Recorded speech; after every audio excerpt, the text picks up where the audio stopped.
Sitting to my right is the number 2 flyweight in the world, Joseph Benavidez. However, he's also in our top 15 pound-for-pound best fighters walking this planet. You know, it's different in this sport. It's not as much about, like, hey, how many of this or how many years or how many. It's kind of the mileage, you know?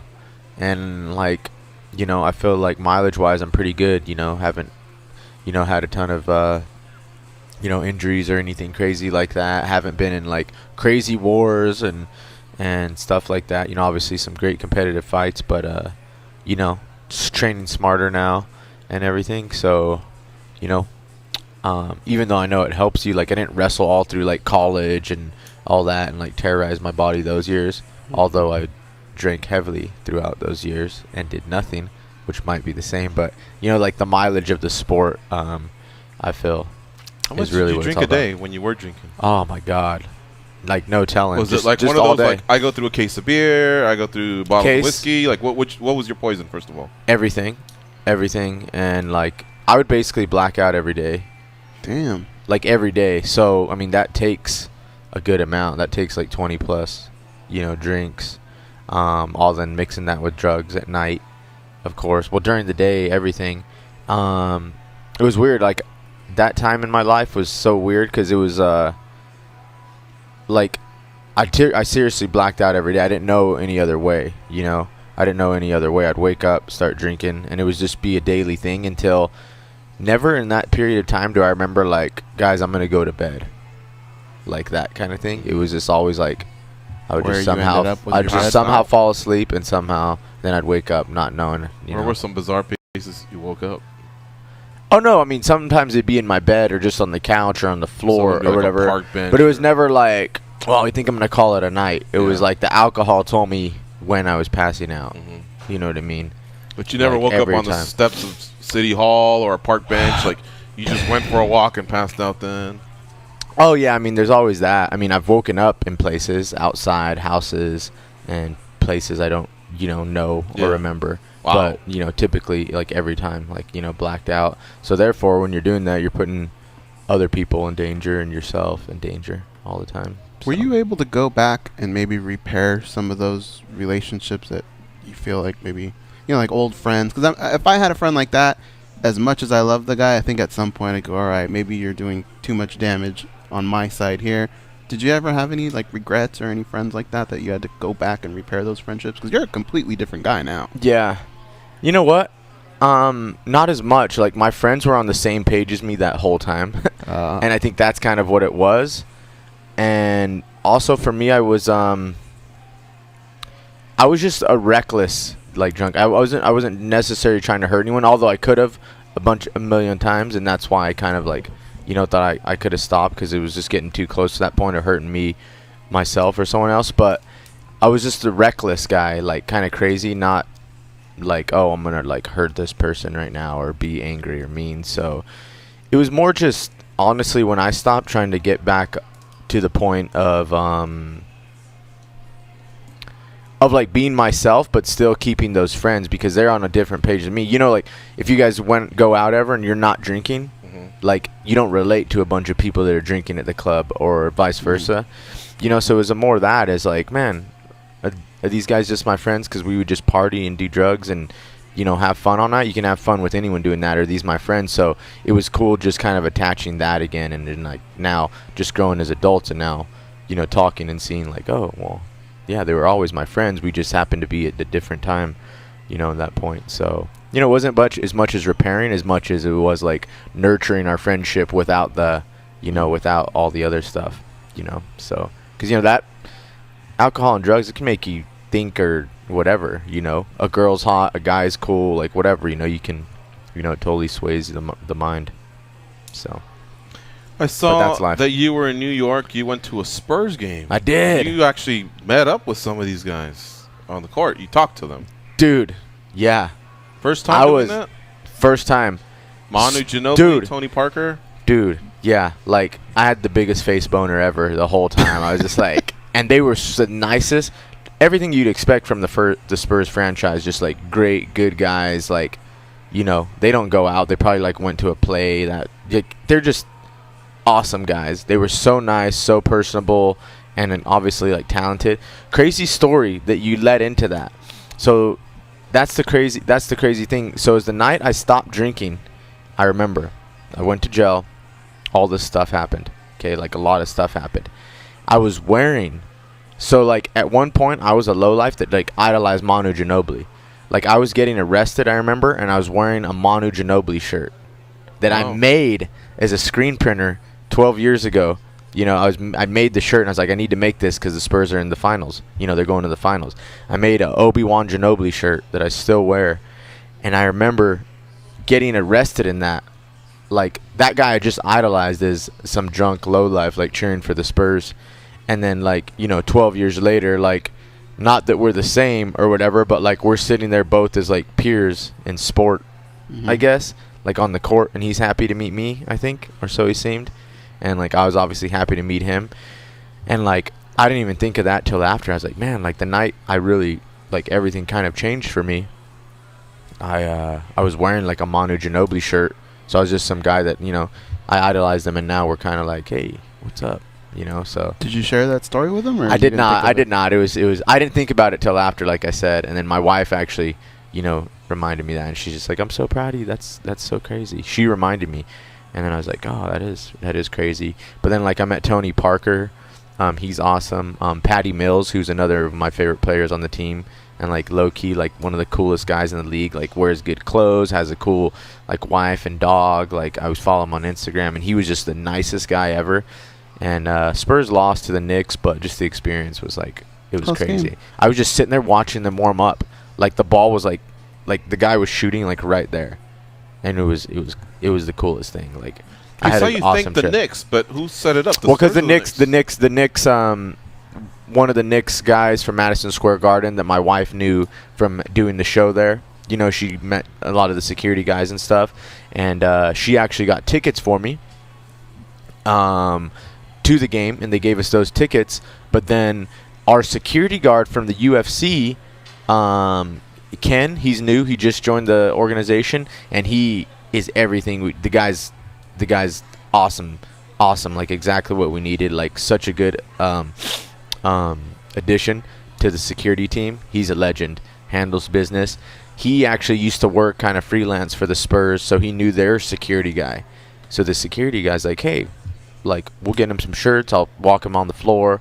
So it was all just kind of all things coming together. With our UFC security guy and my wife getting me the tickets. So you would have capped it off. I noticed the Spurs were winning throughout that. Yeah. I don't know what happened at the end. I didn't watch the game, but they lost a close one. Yeah, it was a close game. It was close, but it's a regular season. New York probably needed that more than we did. Oh so, yeah, they had high expectations. They don't even have a 500 record. Dustin Hoffman was there hanging out. Yeah. Luke Wilson, Spike Lee, of course, saw him. So. It was pretty cool. New York is just another animal. Like, I could never live there, but visiting there is awesome. But even visiting there is just busy. Like, I just don't get it. Like, people were there. They're like, yeah, well, I just walk 10 blocks in the morning. Then I get on the train. Then I take the train for 45 minutes to work.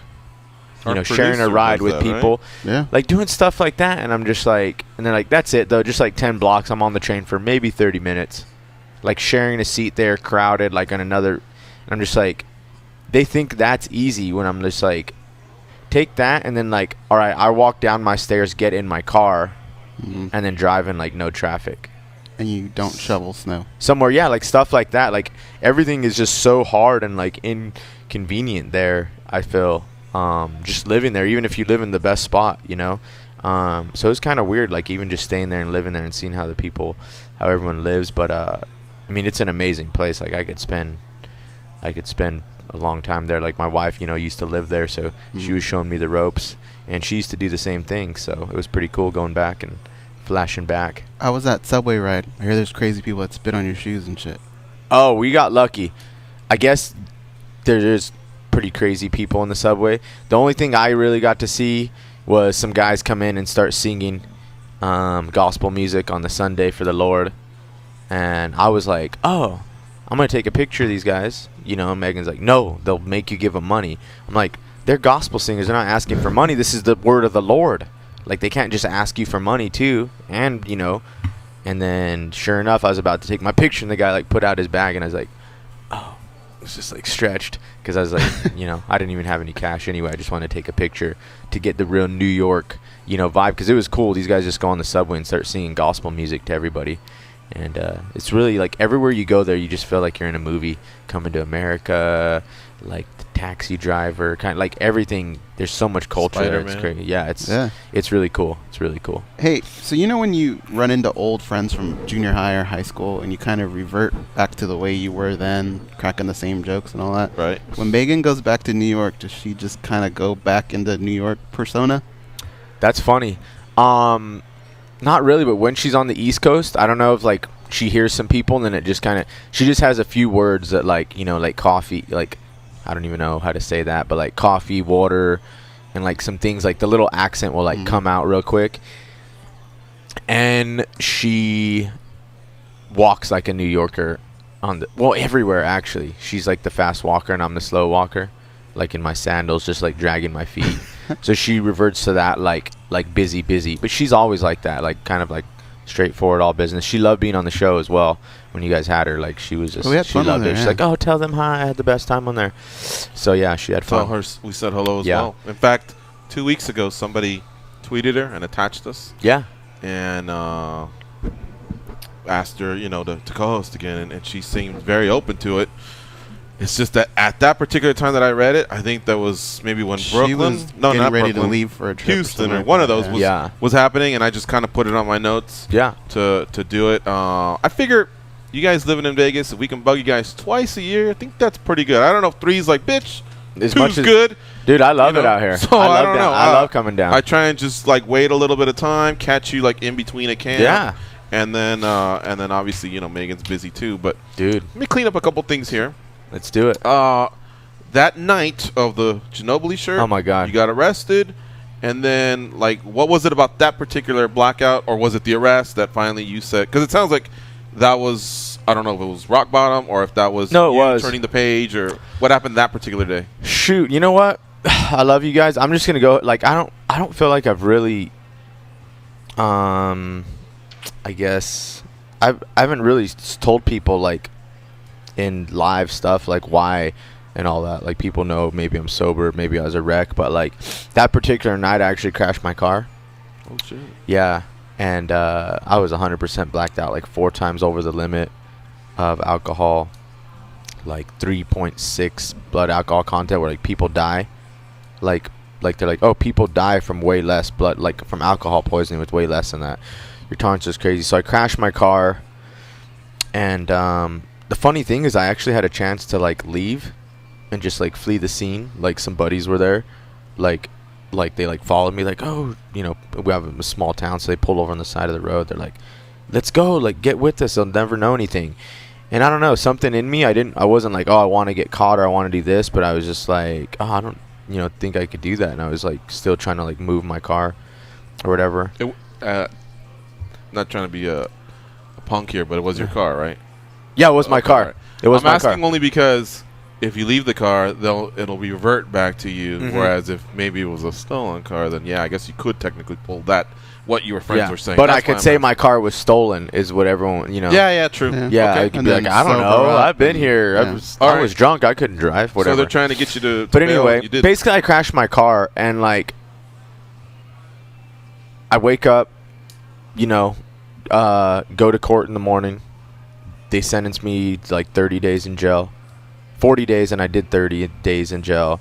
And I just sat there, and like, it was at that point, like, that's kind of what you're asking, like that point where I knew like it was rock bottom. Like, I'd been to jail before, 4 days, 5 days and stuff, for various things. But I don't know, that time it was just like, man, it was hard. And I remember like I was steadily on drugs for like, days, weeks before that, every single day, and drinking obviously every single day for years at that point.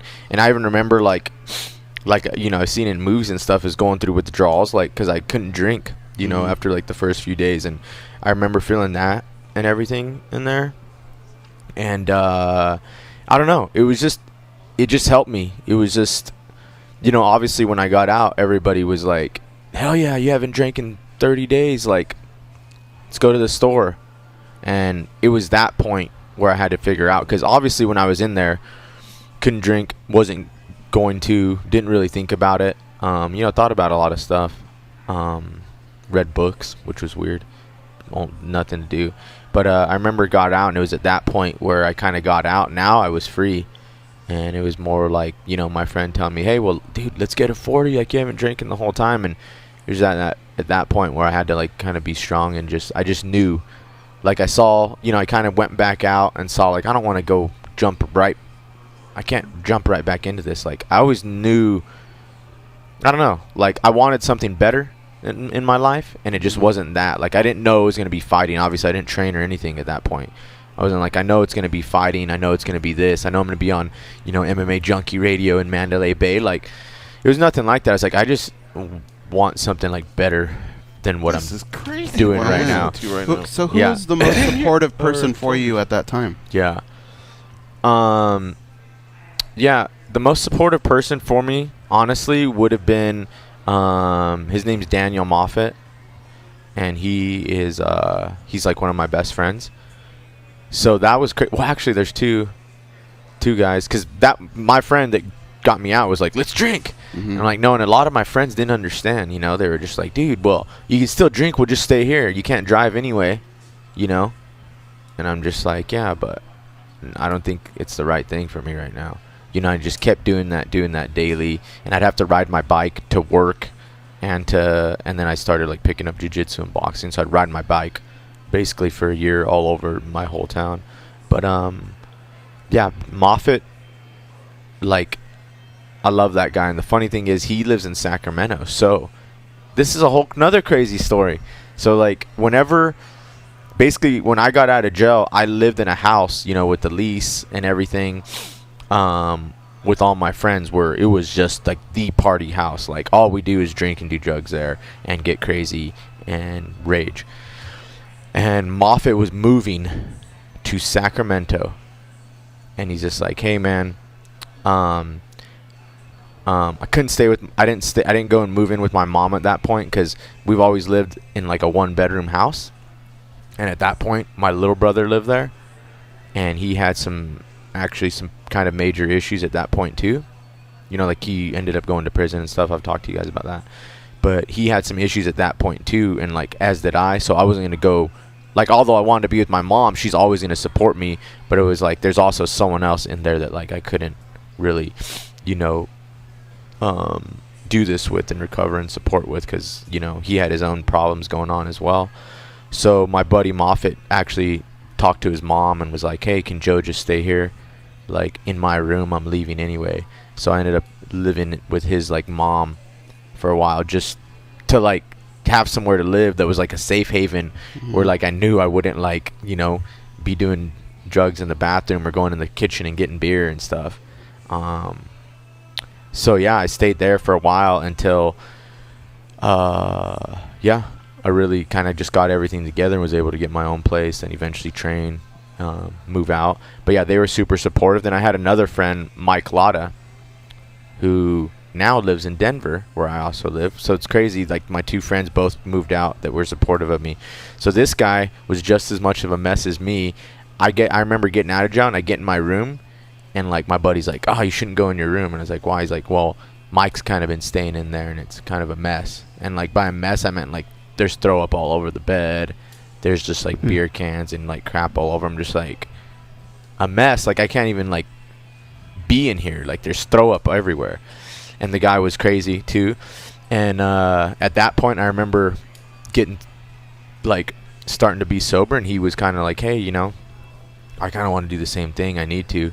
And me and him were just kind of like each other's, like, let's go eat and play trivia or do something like that.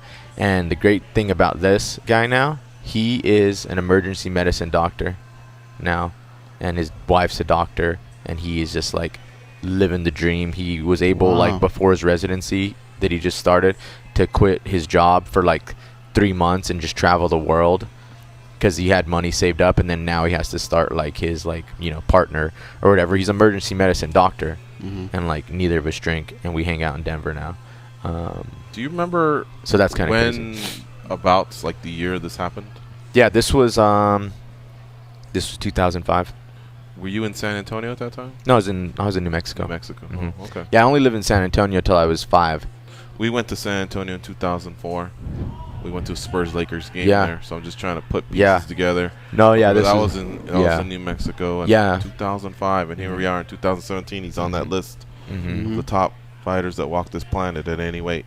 Just getting your life back inspiring, man. in order would have been a huge accomplishment. But on top of that, being able to do what he's been able to do to this point, it's amazing. And the Yeah. reason he says there's irony in his friends and where they live is because Sacramento was home. That's when he was with Team Alpha Male, and now you're out in Denver with, I guess, do we call it Team Ludwig, or what do they call it there? Well, it's my team and Muscle actually now. Farm. Well, I train with Dwayne, obviously. You have but your own team now? Pretty much, yeah. Is I it made just my own team you last time. And It was, well, just last you, and camp it that's was me, Brandon.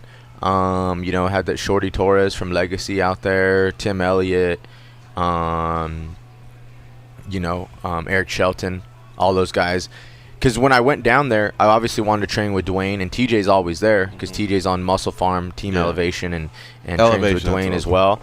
So he's always there, and he's always going to be a training partner. But then I went out, and I was kind of like, all right, TJ's the only one. He has his own thing going on, fighting Lineker, and, doesn't necessarily move like Cejudo, even though we're going to get great goes every time. And Muscle Farm doesn't have a lot of small guys.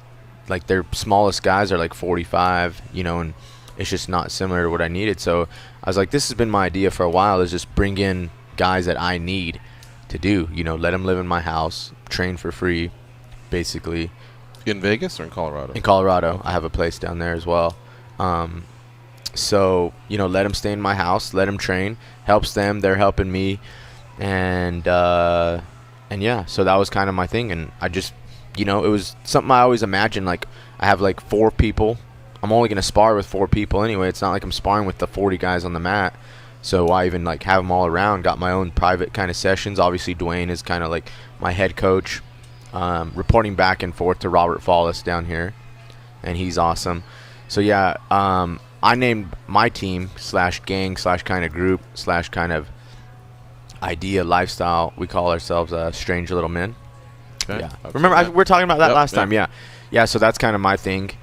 And then, but yeah, it was just a thing to do on my own. Like, picked my coaches, basically, picked my training partners, and made my own team. Kind of like invested in myself, rather than, hey, I'm gonna go here, I'm gonna pay this gym, and I'm gonna use whatever coaches like they told me I should use. I'm like, oh no, I like this coach, I'm gonna have him. Oh, I do like this coach, I like this guy. These would be 3 good training partners. And yeah, so that's kind of where I was at the point of doing now.